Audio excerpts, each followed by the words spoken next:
Vous avez entendu ce mot de campanologue. Alors très rapidement, je vais vous expliquer ce que c'est. Campanologue vient de la province de Campanie, une province d'Italie, dont la capitale est Naples. Et c'est là que saint Paulin, qui était évêque de Nôle, a eu l'idée un jour de faire balancer les cloches pour qu'elles sonnent. Et de là est venu tous ces mots, campanule, la fleur en forme de cloche, campanile, campanologue, c'est pas un médecin de campagne, non, non, comme j'ai entendu une fois. Vous avez campanographie, un campaniste, je vous en avais parlé ce matin, c'est celui qui installe les cloches. Campanographie, donc voilà, tout ce qu'il y a. C'est un mot qui est dans le dictionnaire depuis 5 ans. Donc vous avez vu le programme, je vais parler des flèches de Notre-Dame de Paris, des cloches des flèches du moins, la pendule monumentale. Alors j'ai une demi-heure, le sujet est passionnant, vous verrez, je pense, vous serez intéressés. Il est vaste, une demi-heure, je serai obligé d'aller vite, excusez-moi. Voilà. Alors, un petit rappel des flèches des cathédrales. Vous avez celle de la Sainte-Chapelle qui est là. Esthétiquement et symboliquement, les flèches des cathédrales, vous les exprimez par leur élancement et leur hauteur, les aspirations spirituelles d'une époque aussi que l'avancée technologique des débuts de la construction gothique. La construction d'une flèche constitue un processus technique à la fois pour le concepteur qui doit résoudre de délicats calculs de répartition des charges et pour le réalisateur qui doit employer d'importantes pièces de bois difficiles à se procurer. Alors là, oui, cet extrait, pardon, je mets toujours d'où viennent les documents que vous avez. Hein. Alors, je vous ai mis quelques flèches qui sont là. Vous pourrez les comparer, puis peut-être comparer avec celles de Notre-Dame de Paris ou d'autres françaises. Bon, quand j'avais les hauteurs, je les ai indiquées. Quelquefois, je n'avais pas la hauteur, je n'ai pas marqué. Vous avez celle d'Amiens, celle de Cologne, oui, pas sensationnelle, Dijon qui est très belle, et Orléans, fait par Lassus également. Alors, d'autres ici, celle du Mont-Saint-Michel, celle de Prague, pas de hauteur, celle de la Sainte-Chapelle, la hauteur est facile à retenir, sans commentaire. Et celle de Reims, regardez bien, au pied, vous avez de la flèche, vous avez des personnages qui sont des notables, qui tiennent la flèche de leur épaule. Vous voyez, c'est très beau. Mais il faut le savoir et le voir. Voilà, alors la première flèche de Notre-Dame de Paris, bon, elle est début du XIIIe siècle et elle a été détruite, on verra tout à l'heure comment et pourquoi, surtout vers 1792. Sa hauteur était de 31,7 mètres. Alors, vous avez la première flèche, évidemment, nous n'avons pas ni de plan, nous n'avons que des gravures. Voilà, vous avez les dessins qui sont là. Vous avez vu qu'elle n'avait qu'une seule baie actuellement. La flèche, la deuxième, je ne dis pas la seconde, mais elle est devenue deuxième. Et la troisième, qui est l'actuelle, a 2 étages de flèche. De baies, pardon, excusez-moi. Voilà, on a des gravures. Ici, vous avez une gravure qui montre les quais de la Seine. Vous avez ce qu'on appelle le terrain derrière, là où a été fondue la plupart des cloches, pour éviter de les transporter par des ponts qui auraient été trop lourds pour les transporter, qui se seraient effondrés. Donc voilà cette première flèche qui était un petit peu plus petite, je vous l'avais dit, par rapport à celle que l'on a. Voilà, ici on les voit un petit peu mieux.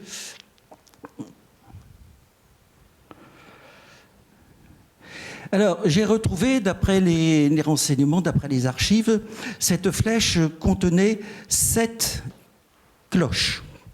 C'était des cloches de petite taille qui permettaient, si vous voulez, de répondre aux autres tours. Dans la tour sud, vous avez les 2 bourdons, c'est-à-dire les cloches les plus graves. Dans la tour nord, vous aviez 8 cloches, les cloches de taille moyenne. Et vous voyez, dans la flèche, vous avez... J'ai converti, si vous voulez, en kilos et en centimètres les données que j'avais en pieds, en pouces et en livres. Alors, vous remarquez qu'il y a la dernière petite cloche, une cloche de bois, qui s'appelait du joli nom de la clopette. La cloche de bois, on s'en servait un peu comme les crécelles. C'est-à-dire que du jeudi saint jusqu'à la nuit pascale, les cloches se taisent. Voilà. On emploie ce qu'on appelle des contre-cloches. Alors ça peut être des cimandres, comme il y a celle de Bourges qui a été refaite. Et là, c'était une cloche en bois. Toutes ces cloches ont disparu à la Révolution. Toutes les cloches, sauf le bourdon et les 3 cloches d'horloge. On en avait besoin, évidemment, pour l'heure. Voilà, toutes ces cloches. Je vous ai mis les notes. Alors, vous avez entendu parler ce matin, Mathieu Lours a parlé de... Il disait, par exemple, Sol 3, Sol 4. Vous savez que sur un piano, il y a plusieurs Do, il y a plusieurs Ré, etc. Il faut les différencier. L'octave 3 est celle du diapason, le La 440, l'octave 3. Et vous voyez que l'octave 4, c'est celle d'au-dessus. C'est les petites cloches. Et l'octave 2, là, il n'y en a pas un. Bon, l'octave 2, ce sont les bourdons. Alors voilà ici c'est Lassus. Lassus voulait, qui était architecte, Lassus, qui avait fait la flèche de la Sainte-Chapelle, avait voulu reconstituer l'ancienne flèche. Et Viollet-le-Duc était plus jeune que Lassus, travaillait avec lui, et Viollet-le-Duc a fait des dessins, et on verra tout à l'heure comment il a pu élaborer ces dessins. Voilà, donc là aussi, ce sont des gravures qui montrent les gravures préparatoires pour refaire la flèche. Alors ici, je vous ai mis un daguerréotype, c'est le plus ancien, et il est très intéressant.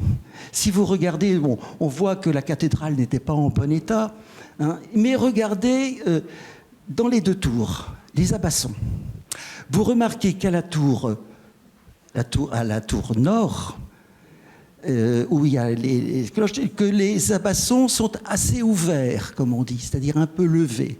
Et vous remarquez que la tour sud, les abassons sont plus fermés. Il y a une raison. Vous savez qu'un instrument qui est grave a une intensité plus forte qu'un instrument. Vous savez que dans un orchestre, il y a beaucoup de violons, moins d'alto, moins de violoncelle et encore moins de contrebasse. Dans un piano, il y a beaucoup de cordes graves, il n'y en a qu'une. Au milieu, il y en a 2. Et dans l'aigu, il y a 3. Tout ça pour avoir une intensité sonore identique. Donc, pour les bourdons, les abassons sont fermés. Pour pas que leur intensité sonore couvre l'autre tour. Mais, Viollet-le-Duc, qu'est-ce qu'il a fait? Il n'a pas été conseillé. C'est-à-dire qu'il a fait les abassons des 2 côtés. Si bien que quand on a remis les cloches de Notre-Dame en 2012-2013, quand j'ai entendu la première fois les cloches, j'étais un peu étonné que le son ne soit pas plus fort. Voilà. Je remets, pardon, excusez-moi, est-ce que les 2 tours sont identiques? Regardez la photo de gauche. Est-ce qu'elles ont la même largeur, d'après vous? Quels sont ceux qui pensent oui? Allez, on joue un peu, levez la main. Elles sont identiques?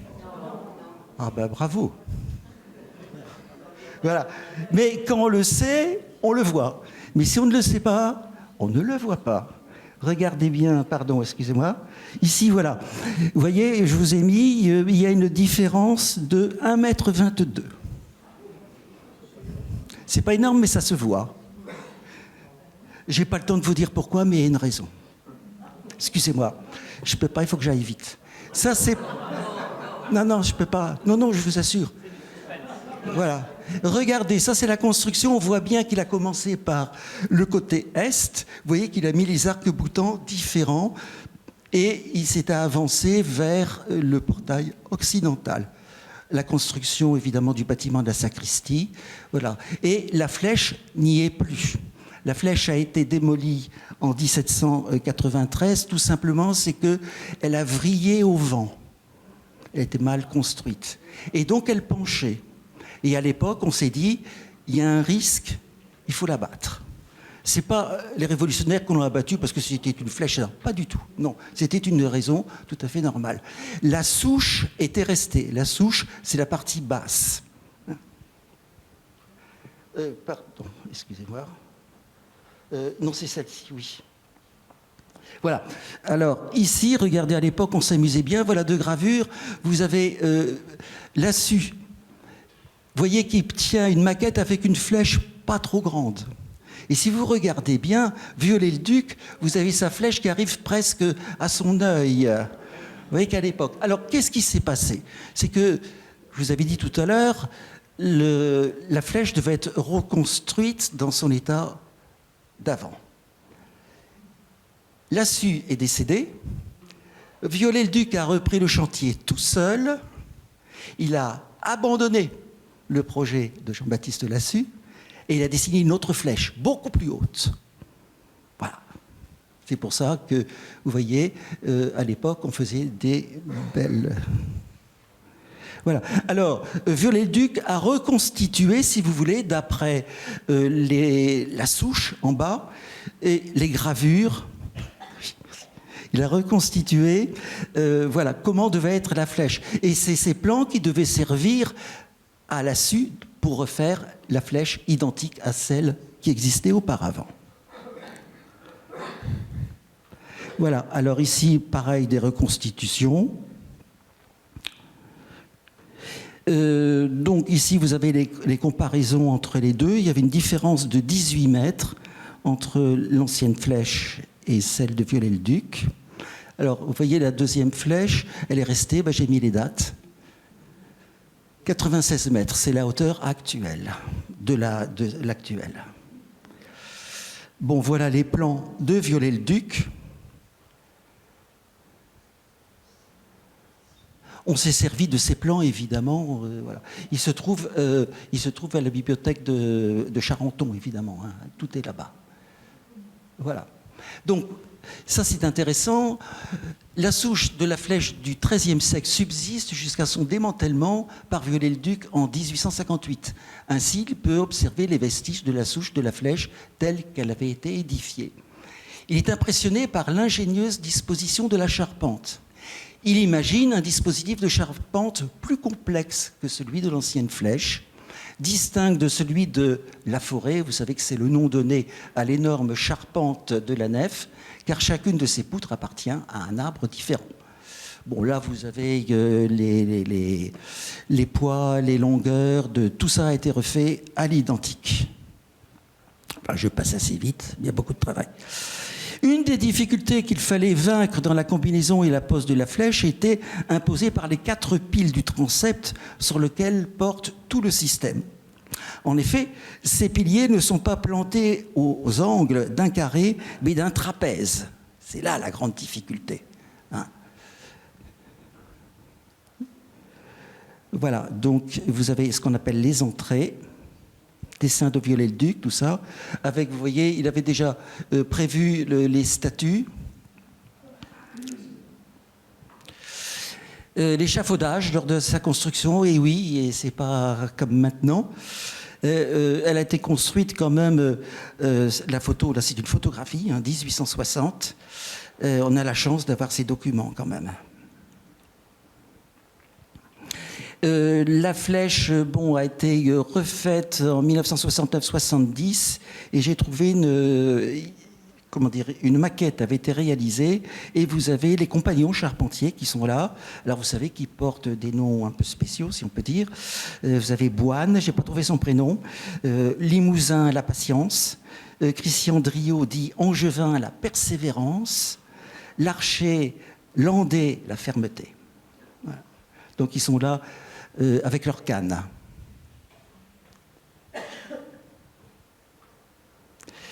Ça, ce sont des photos que j'avais prises un petit peu avant, 2 ans avant, quand j'avais fait l'inventaire des cloches de la Flèche. Je ne vous ai pas dit, mais j'avais fait, il y a de 97 à 2007, l'inventaire des 1000 cloches de Paris. Donc je suis monté partout. Il y en a 500 civiles et 500 religieuses. Les cloches d'horloge, tout ça, qui sont là. Donc, vous voyez, cet escalier en colimaçon, tout ça n'existe plus. Mais vous allez voir, a été refait à l'identique. Alors, vous avez ce qu'on appelle l'enrayure, on dirait un parapluie qui est retourné. Hein, c'est la base. Et vous avez ce fameux poinçon central qui est un peu l'épine dorsale qui part du bas jusque tout en haut de la flèche, qui maintient le tout. L'entrée. Alors vous avez le tabouret, c'est l'ancien tabouret. Hein. Le tabouret, c'est ce qui maintient le tout, ce qui s'appuie sur les 4 piliers. Je vous passe assez vite. Voilà. Alors ici, j'ai marqué en rouge, peut-être que vous ne voyez pas bien. Tout en haut, c'est marqué le poinçon central. Vous le voyez, il est là. Et vous avez l'escalier qui essaie de trouver une petite place entre tous cet amas de poutraisons qui sont là. Il ne faut pas être très gros pour passer, ça va. Et on voit même, vous voyez, en bas, on voit le poinçon en bas. Vous voyez, qui monte, qui monte, qui monte. Qui monte. Voilà. Tout ça était en excellent état. En excellent état. Alors imaginez, vous savez que la flèche, elle est creuse au milieu. Hein. Le vent, il y avait un fort vent ce jour-là, venant d'est. Hein. Heureusement, le vent, à un moment donné, s'est arrêté, ce qui a permis au feu de ne pas rentrer dans les tours. Et les pompiers avaient fait un rideau avec de l'eau. Ingénieux, les pompiers. Je pense qu'on ne les remerciera jamais assez de ce qu'ils ont fait. Si nous avons Notre-Dame encore, c'est grâce à eux. Ne l'oublions jamais. Excusez-moi, je suis vraiment ému parce que ces gens-là ont risqué leur vie pour nous. Bon, alors, sur le poinçon central, qui est cette épine dorsale, il y a une plaque. On ne l'a pas retrouvée. Alors, vous avez une transcription qui a été faite, c'est pas moi qui l'ai faite, mais vous avez créé. Alors, c'est marqué. Cette flèche a été faite en l'an 1859, c'est ça. Monsieur Viollet-le-Duc étant architecte de la cathédrale par Bellu, entrepreneur charpente, Georges étant gâcheur, on verra ce que c'est, des compagnons, charpentiers du devoir. Alors, il y a 3 outils symboliques qui sont là. Ça n'a rien de maçonnique, hein, c'est compagnonique. Vous avez l'équerre, le compas et un outil supplémentaire, on verra après, qu'on appelle la bisaiguë, qui est un outil de charpentier, qu'on appelle le rabot des charpentiers. Voilà. Alors, le gâcheur, voilà, c'est pas celui qui gâche du plâtre, hein, non, non. En charpenterie, le gâcheur participe non seulement à l'élaboration des plans, mais aussi au relevé des différentes mesures et au choix des matériaux qui seront mis en œuvre. C'est lui qui seconde l'architecte, qui reste responsable du chantier. C'est pas n'importe qui. Hein. Alors, la bisaiguë, vous en avez une, vous voyez tout à fait sur la droite, celui qui a un pantalon vert. Voilà, il tient cette bisaiguë, c'est pour tailler des pièces en creux dans les... Voilà. Et derrière, vous avez une tarière, cette espèce de grande... Voilà, la tarière. Alors, les statues, vous savez qu'il y a des statues sur cette flèche, elles ne sont pas encore revenues, hein, mais ça ne saurait tarder. C'est Louis-Honoré Monduit, que vous avez là représenté, qui procéda à la création des statues. Ce n'est pas lui qui les a fondus, c'est lui qui les a créés.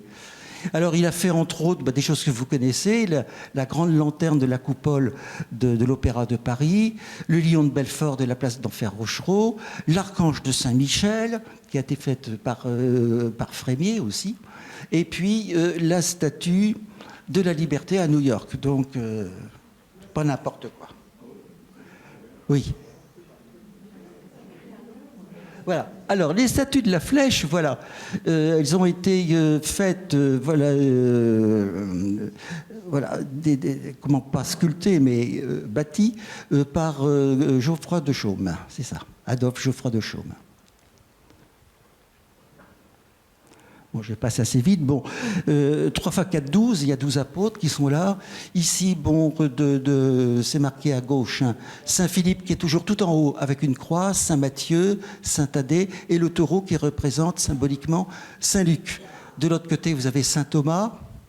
En haut, c'est le patron des architectes.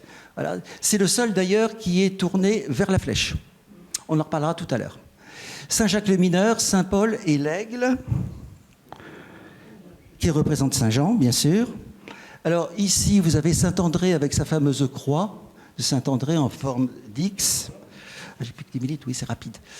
Saint-Simon, Saint-Barthélemy, Saint-Jacques le Majeur de l'autre côté. Je passe vite puisqu'il me reste que 10 minutes. Je vous l'avais dit. Alors ça, c'est un dessin de Viollet-le-Duc qui a indiqué les positions. Vous remarquez qu'il y a des choses barrées, il y a eu des changements. Alors, Saint Thomas, voilà, donc vous voyez qu'il représente bien les traits de Viollet-le-Duc. De son doute, oui, c'est ça aussi, oui. Alors, il tient une canne, qui est une canne des bâtisseurs, pardon, et vous voyez que sur cette canne, je vous le mets ici, il y a, regardez encore bien, il y a des lettres plus grandes que les autres.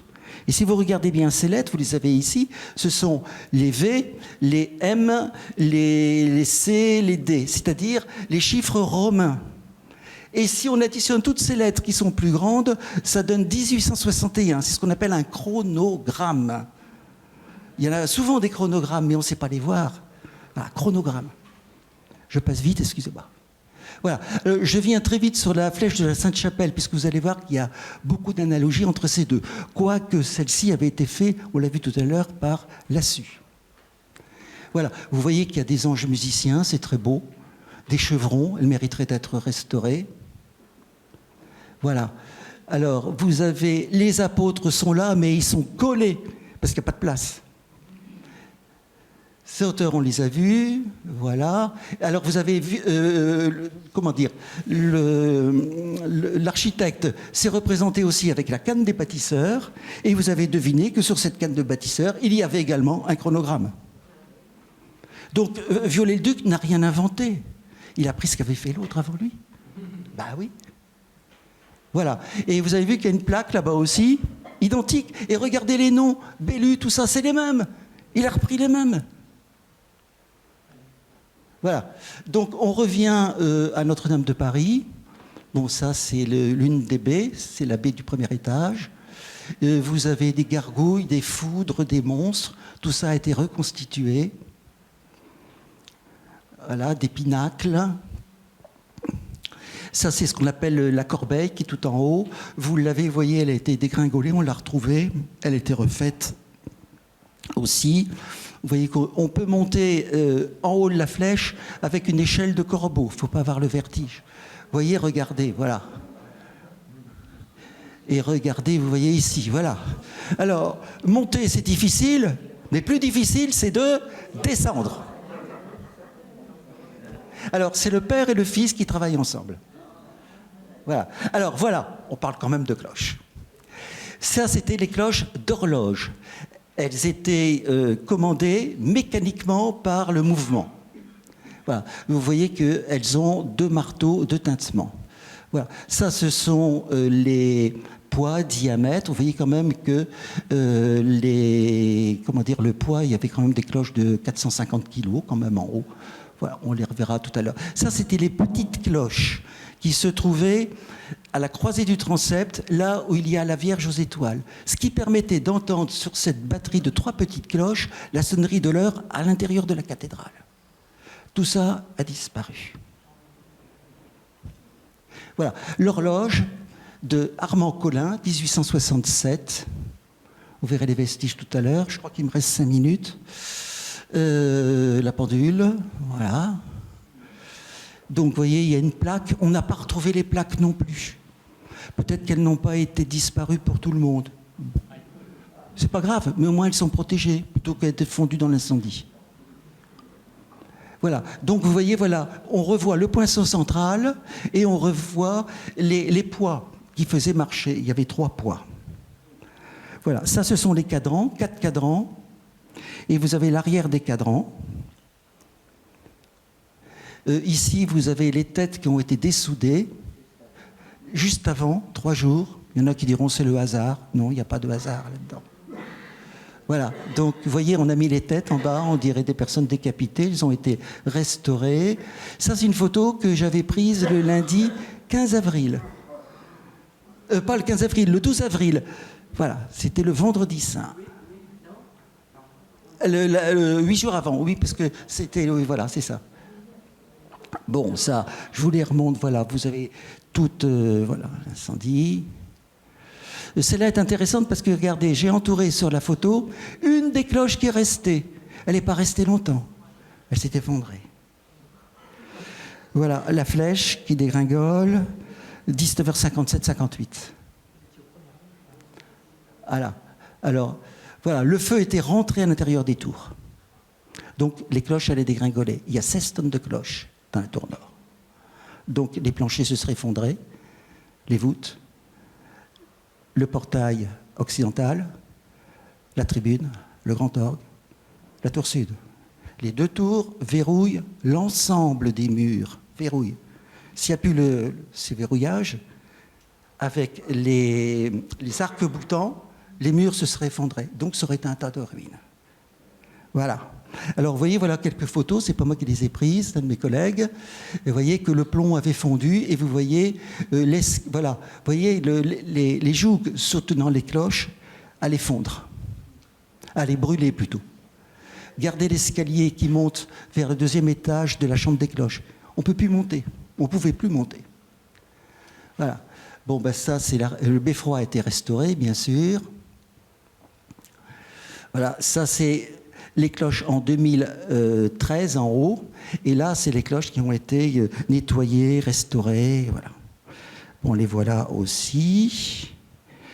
12 septembre 2024. Reconstitution de la flèche, là, on l'a vu. Vous voyez qu'il y a bien 2 étages de baies qui sont là. Bon, ça c'est moi, de janvier-février 2021. Vous voyez, j'avais comme... je devais retrouver tous les éléments concernant les cloches, les marteaux de tintement et tout ce qui concerne la pendule. Alors, c'était l'hiver, il faisait froid, il y avait en plein Covid, j'avais pas le moral. Voilà. Bon, alors, regardez bien, les poids avant, les poids après. Vous voyez, tout est brûlé, calciné, etc. Il a fallu tout mesurer, photographier, j'ai passé 2 mois. Alors voilà les cloches, la petite sonnerie, vous voyez, tout a été cassé, c'est la petite sonnerie. J'allais dire, je vais être dur, ces cloches étaient absolument fausses.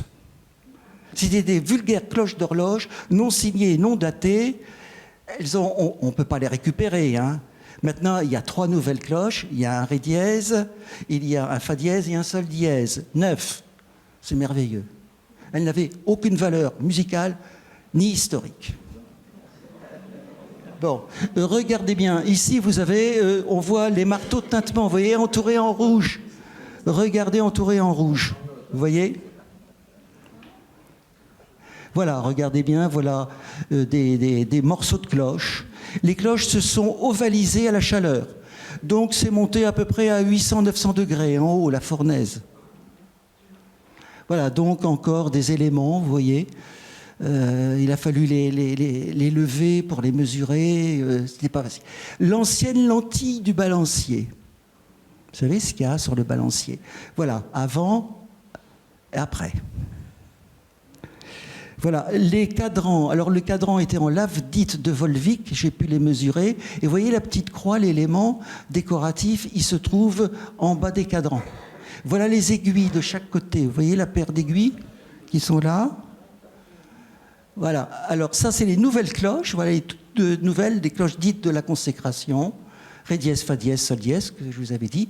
Alors il y en a une qui porte le prénom de Carlo Acutis, vous savez qu'il va bientôt être, voilà, très bien, canonisé. Voilà. Alors les statues, donc, elles s'étaient présentées, vous avez peut-être été les voir, voilà, elles sont...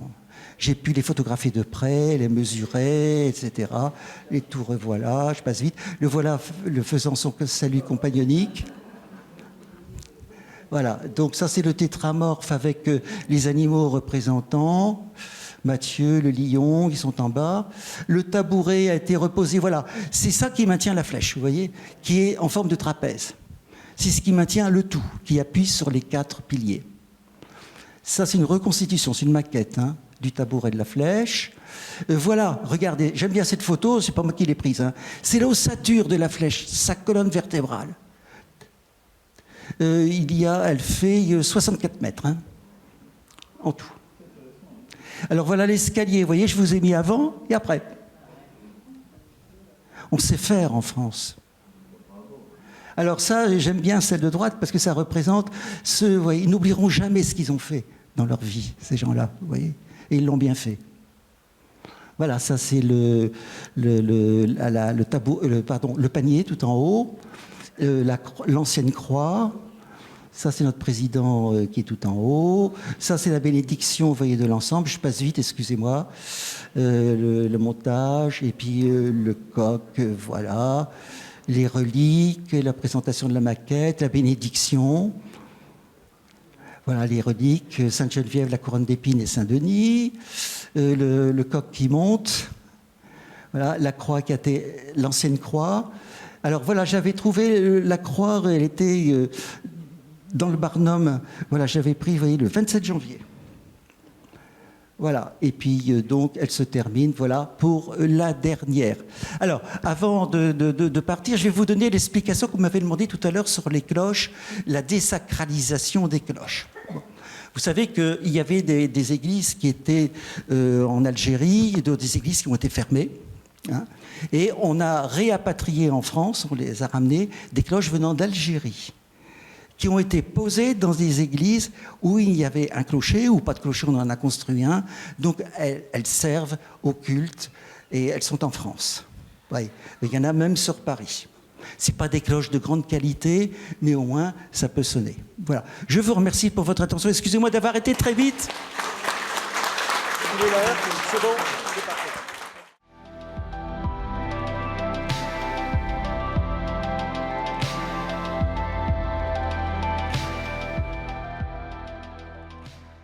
Juste une très courte observation sur ce qu'est le CRIDON. Le CRIDON est un centre de recherche et de documentation fondé par le notariat français dans les années 60 pour faire face à l'inflation législative.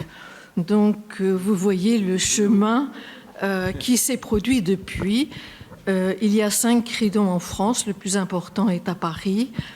J'ai eu l'honneur de le co-diriger pendant 35 ans et nous avons eu aussi le plaisir d'essaimer en Europe puisque les Allemands, après la réunification de l'Allemagne, sont venus créer un centre adapté pour la réunification sur le modèle du CRIDON français. Alors les cloches, après l'exposé de M. Legnaud sur la période concordataire, je vais prendre le relais sur la période moderne. Les cloches sont étranges. Instruments de communication, instruments de musique, mais aussi objets de propriété publique ou de propriété privée. De surcroît, ces mystérieuses choses qui portent des prénoms masculins ou féminins sont baptisés, plus exactement bénis. Depuis des siècles, leurs sonneries aux tonalités, significations différentes envahissent l'air de nos campagnes et de nos villes, même si le législateur révolutionnaire de 1795 s'employa à interdire leur usage pour convoquer les citoyens à l'exercice du culte. Pour autant, elles ne sont pas inconnues du droit. Non impressionnées par leur forme, leur taille, leur poids, leur beauté, leur histoire ou leur valeur, notre droit les a toujours considérées comme des biens, meubles par nature, susceptibles de devenir immeubles par destination, et cela qu'elles soient l'objet d'un droit de propriété publique ou d'un droit de propriété privée. Le droit moderne s'est également emparé de leur expression sonore en posant la base de la réglementation de leur sonnerie. L'accélération de la concentration urbaine, la désertification des zones rurales, la sécularisation de notre société témoignent d'une évolution certaine. La dimension sonore de l'espace urbain, opposée au silence présumé des campagnes, lui-même confronté à l'intolérance au bruit des néo-ruraux, suscite de nouvelles interrogations. Il est reproché aux cloches d'être bruyantes. Aussi, nous verrons 2 temps dans cet exposé, la réglementation des sonneries, premier temps, et deuxième temps, les interférences avec les autres législations. Premier temps, la réglementation des sonneries. Le législateur de 1905 a entendu maintenir l'affectation principale des cloches des églises aux cérémonies et exercices du culte, tout en ajoutant que ces mêmes cloches peuvent être employées aux sonneries civiles. Le régime juridique des sonneries est actuellement fixé par la loi du 9 décembre 1905 relative à la séparation des églises et de l'État et à son décret d'application du 16 mars 1906. C'est un régime à double détente. En effet, la loi et son décret d'application précisent un cadre d'intervention, à savoir un arrêté municipal, et c'est cet arrêté qui définit concrètement la réglementation des sonneries. Alors les textes, le siège de la matière, se trouvent dans l'article 27 de la loi du 9 décembre 1905. Ce texte énonce « Les sonneries de deux cloches seront réglées par arrêté municipal et en cas de désaccord entre le maire et le président ou directeur de l'association cultuelle par arrêté préfectoral ». Et l'alinéa 2 confie à un règlement d'administration publique le soin de déterminer les conditions et les cas dans lesquels les sonneries civiles pourront avoir lieu. Et au titre de la police des cultes, le décret consacre 3 articles à cette question. L'article 50 précise les conditions dans lesquelles doivent être pris les arrêtés municipaux. L'article 51 s'intéresse aux sonneries proprement dites et l'article 52 se préoccupe de la clé du clocher. Après les textes, l'arrêté dit municipal. L'autorité compétente est le maire. La compétence de principe pour réglementer l'usage des cloches, tant pour les sonneries civiles que pour les sonneries religieuses, appartient au maire et non au conseil municipal. Au préalable, l'arrêté est communiqué à l'affectataire. Celui-ci peut, dans un délai de 15 jours, formuler une opposition écrite et motivée dont il lui est délivré récépissé. À l'expiration du délai de 15 jours, sans opposition, le maire transmet au préfet l'arrêté qui devient exécutoire et en cas de désaccord, la compétence passe au préfet. Je passe sur le caractère exécutoire de cet acte, puisqu'à l'époque, c'était la loi de 1884. Alors, à ce stade, je voudrais faire 3 observations sur ces textes. Première observation. Stricto sensu, le texte vise les associations cultuelles prévues initialement par la loi de 1905. Plusieurs années après la publication de la loi, vous le savez, les associations diocésaines furent reconnues de part et d'autre, donc les droits de communication et d'opposition de l'affectataire ne sauraient être discutés. Deuxième observation, c'est à l'époque de la mise en œuvre de la loi de 1905 que devraient avoir été adoptés ces arrêtés. L'article 27 prévoyait un arrêté par commune. Si la France compte actuellement 34 871 communes, il existait déjà en 1905 34 000 communes. Autant dire que si l'article 27 de la loi de 1905 a fait l'objet d'une application d'ensemble, dans l'absolu, il devrait exister au moins 34 000 arrêtés municipaux devenus exécutoires selon les règles de l'époque, et ces arrêtés peuvent être qualifiés d'arrêtés de première génération. Alors, ce constat conduit à se poser plusieurs interrogations. Combien y a-t-il eu d'arrêtés municipaux réellement pris? Ont-ils été correctement publiés? Sont-ils archivés? Sont-ils recensés dans les diocèses? Quel est leur contenu? Certains arrêtés ont-ils été abrogés? Le temps a-t-il enfoui les registres et les mémoires? Et les mêmes questions se posent pour les arrêtés des générations suivantes. Troisième observation, ces arrêtés, actes administratifs de nature réglementaire, ne sont plus susceptibles de retrait au vu de la jurisprudence. En revanche, ces actes peuvent être abrogés ou modifiés pour tout motif et sans condition de délai dans les conditions du Code des relations entre le public et l'administration. La mutabilité de ces actes administratifs au vu de changements de circonstances ne fait aucun doute. L'appréciation de leur légalité relève du juge administratif. La prise d'un nouvel arrêté ou la modification de l'arrêté préexistant par le maire respectera la procédure de consultation prévues par les textes et réitérera, tout en les modifiant ou adaptant, les mesures relatives aux sonneries, le nouvel acte administratif n'ayant aucune portée rétroactive. L'acte sera soumis aux formalités de publicité adéquates et deviendra exécutoire dans les conditions du droit actuel, c'est-à-dire celles du Code général des collectivités territoriales. Alors le maire est un personnage central, doté de nombreux pouvoirs de police, dont celui d'assurer le maintien de l'ordre, la tranquillité publique. Il n'est pas toujours dans une situation facile.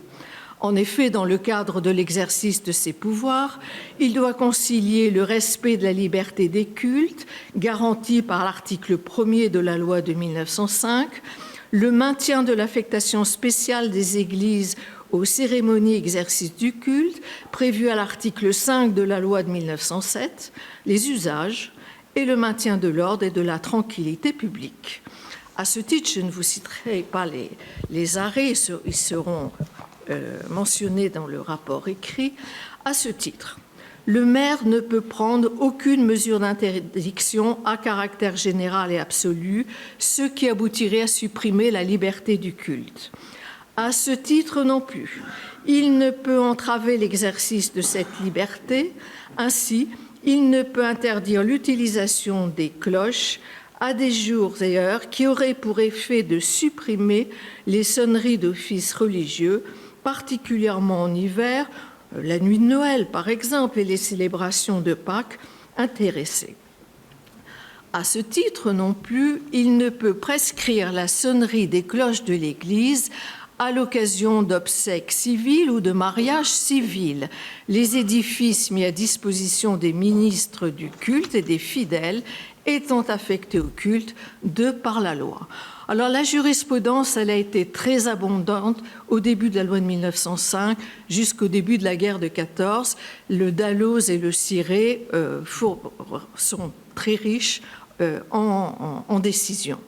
La circulaire du 29 juillet 2011 du ministère de l'Intérieur rappelle les principaux arrêts sur ce point.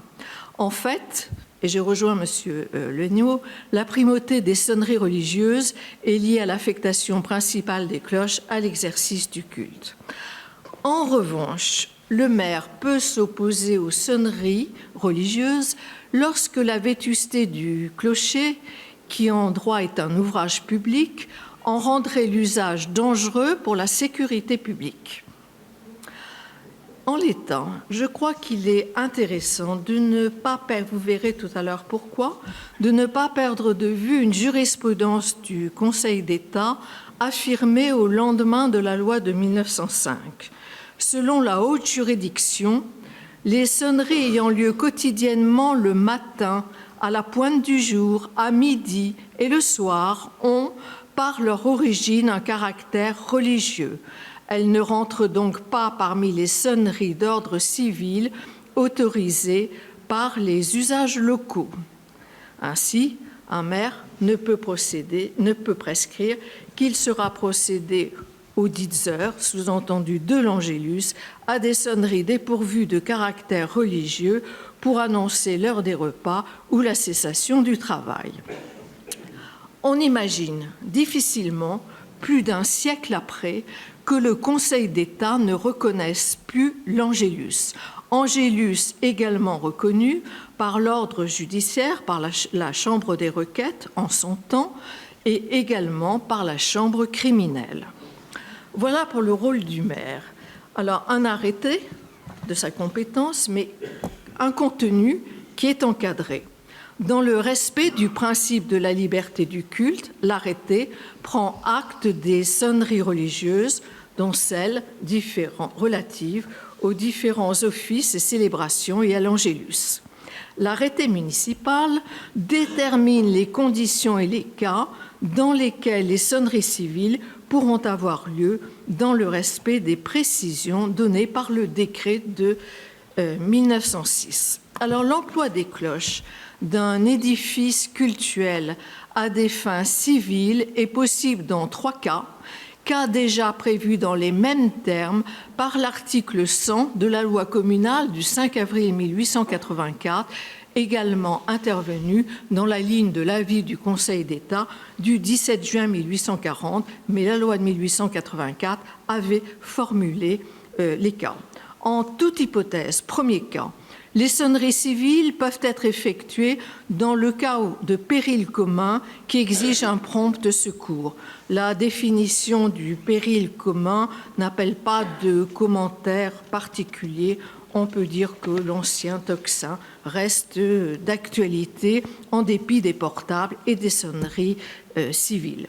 Les deux autres possibilités énoncées par l'alinéa 2 de l'article 51 du décret concernent les édifices propriétés de l'État, donc les 87 cathédrales notamment, les édifices propriétés des départements ou des communes, donc les églises essentiellement. Les cloches peuvent être utilisées dans les circonstances où cet emploi est prescrit par des dispositions légales ou réglementaires. Cette formulation très générale correspond à une réserve voulue par le législateur de 1905 et avant lui par le législateur de 1884. Monsieur Legnaud a évoqué ces cas tout à l'heure, je ne reviendrai pas là-dessus. J'ajouterai simplement que la forêt législative et réglementaire contemporaine ne permet pas d'en apprécier la portée au XXIe siècle. Les cloches peuvent être également utilisées dans des circonstances où cet emploi est autorisé par les usages locaux. La référence aux usages locaux nécessite quelques précisions. L'expression « usages locaux » probablement héritée du droit coutumier d'avant la Révolution, de notre droit rural qui en est très riche, et d'un XIXe siècle tourmenté par les querelles de clochers, a donné lieu à discussion en jurisprudence. Je n'évoquerai que deux arrêts du Conseil d'État. Le 8 juillet 1910, le Conseil d'État précise que l'usage local doit être un usage antérieur à la loi de 1905. En conséquence, faute d'usage antérieur à la loi, le maire, par exemple, ne peut donner l'ordre de faire sonner les cloches pour un enterrement civil. Résultat de cette jurisprudence, les usages locaux devaient résulter d'une pratique qui existait lors de l'entrée en vigueur de la loi de 1905. Inutile de souligner que plus de 100 ans après, et même plus avec la loi de 1884 et le droit précédent, il devient difficile de définir ces usages locaux, les anciens sachants ayant disparu et les historiens n'étant pas au fait des usages. Ce qui explique que le 14 octobre 2015, le Conseil d'État soit revenu sur cette interprétation et l'ait assoupli.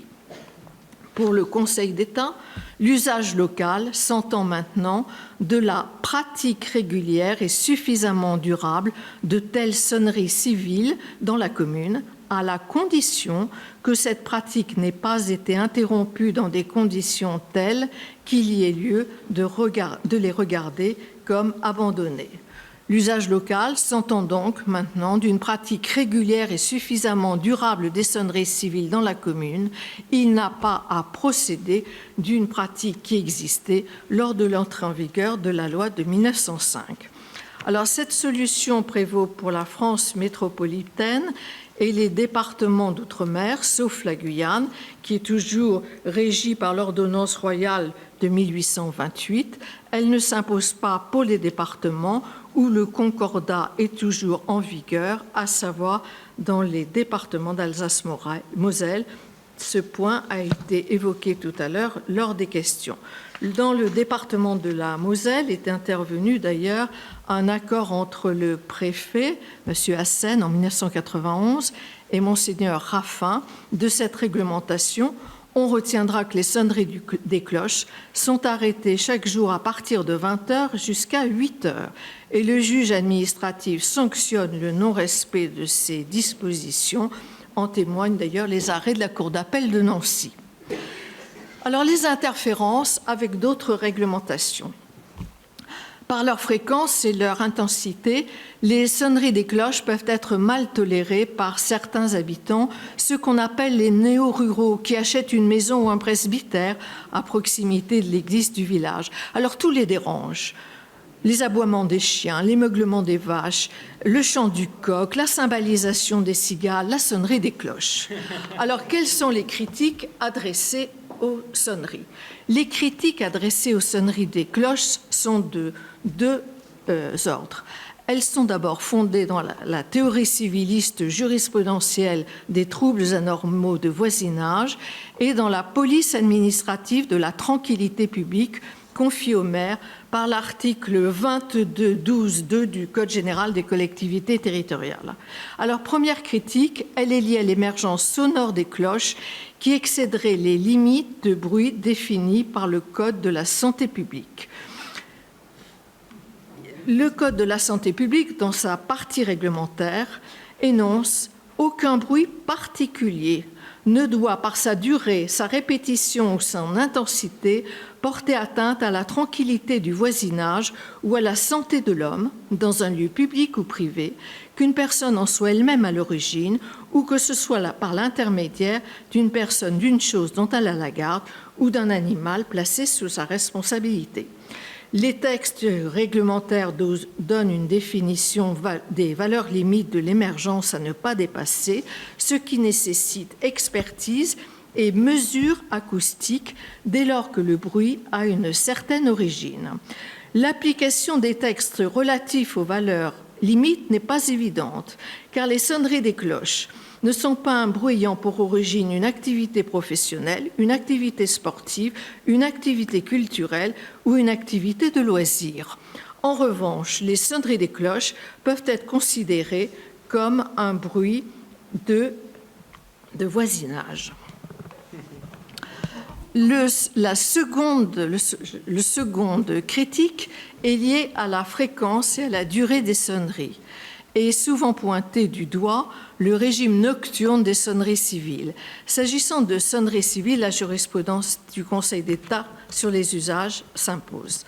Un examen attentif des contentieux révèle d'ailleurs que les sonneries sont surtout les sonneries des heures, demi-heures, quart d'heure, les sonneries diurnes s'ajoutant aux sonneries nocturnes.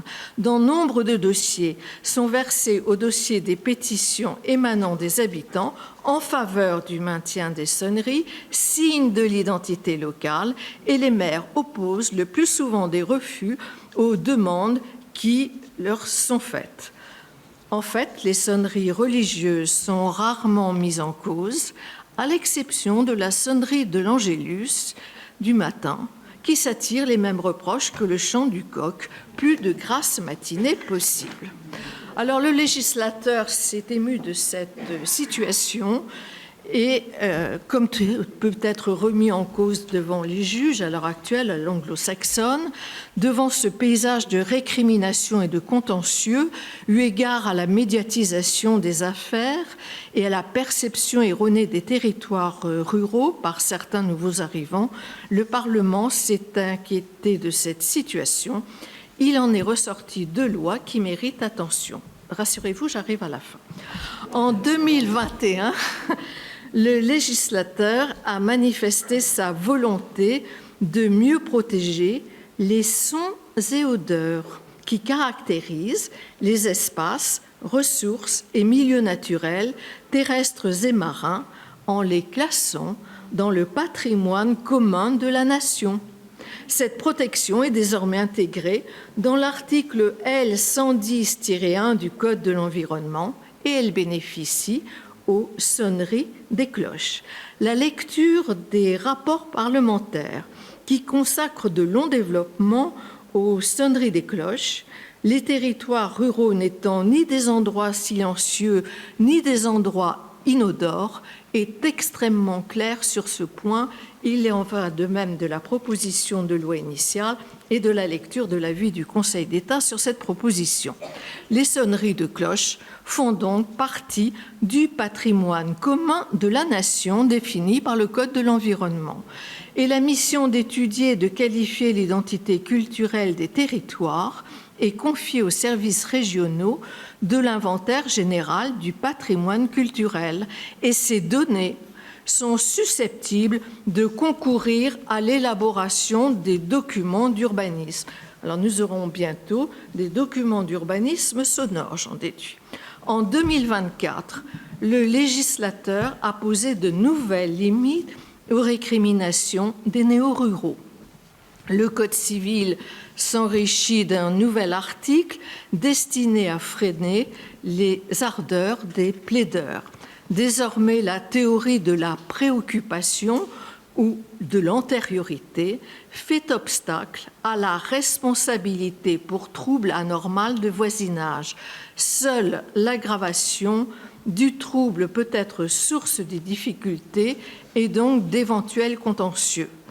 Étant ajouté, s'agissant d'un conflit de voisinage, qu'avant de saisir le juge, il conviendra de justifier d'une tentative de règlement à l'amiable, à savoir médiation, conciliation ou procédure participative, cela en application de la loi de 2016 de modernisation de la justice. Alors, il est indéniable que ce texte aura une incidence pratique non négligeable pour apprécier les atteintes à la tranquillité publique ou à la tranquillité du voisinage, dont certains voudront encore se prévaloir, les circonstances de temps et de lieu n'étant pas neutres. Au vu de ces textes, on peut dire que les sonneries font donc partie du patrimoine commun de la nation, qu'elles ne sont pas en soi un trouble anormal de voisinage, que la préoccupation des beffrois et des sonneries s'impose aux nouveaux arrivants. Il faut ajouter que les sonneries des cloches installées dans les édifices édifiés après 1905, propriété privée d'associations diocésaines ou autres, bénéficient de ces apports législatifs.